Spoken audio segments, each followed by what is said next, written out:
Every headline in 2026 says the same thing. AI is coming for your job, and the layoff numbers are real. Over 100,000 tech workers cut this year. But here's what those headlines leave out.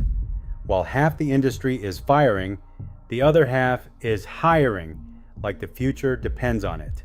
Same technology, opposite reaction. Figure out why, and you'll understand which side of this you actually want to be on.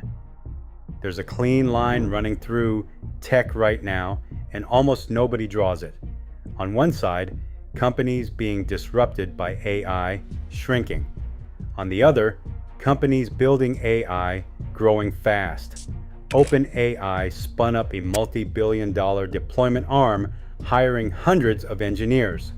Anthropic kept hiring aggressively, and in a detail that should stop you cold, IBM actually tripled its entry-level hiring in 2026.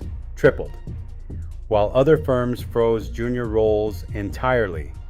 So what does IBM know that the panic headlines don't? The company's hiring figured out something simple. AI doesn't run itself. It needs people to direct it, check it, train it, and catch it when it's wrong. IBM's bet is that AI needs human oversight, judgment, and curation. So the workers worth hiring are the ones who multiply the machine's output instead of competing with it. That's the whole distinction. The roles getting cut are the ones AI can absorb. The roles getting created, AI trainers, deployment engineers, the people who turn a raw model into something a business can actually use, are exploding. The skill that's suddenly priceless isn't doing the task. It's running the thing that does the task. Now, honesty. This isn't a fairy tale where everyone just becomes a prompt engineer and gets rich. The new roles are fewer and more demanding than the ones being cut, and not everyone laid off can slide into them. Some of the AI is creating jobs talk is genuine. Some is corporate optimism. But even with that caveat, the pattern holds. The demand has moved. It hasn't vanished. The mistake the panic crowd makes is reading, "My old role is shrinking," as "there are no jobs." Those are very different sentences. So here's the takeaway you can act on. Stop asking, "Will AI take my job?" and start asking, "Am I on the building side or the disrupted side?" If your work is a repeatable task, the machine is coming for the task. Move toward directing it. If you're early career, look hard at the company's expanding headcount, because they're telling you in dollars where the work is going. The opportunity isn't gone, it relocated.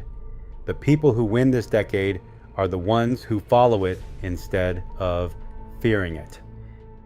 The AI apocalypse story is half true, and half-true stories are the most misleading kind. Yes, 100,000 jobs got cut, but the same year, the companies closest to the technology couldn't hire fast enough. Both things are real. That is why the simple version of the story is so dangerous. If you only look at the layoffs, it feels like the future is closing.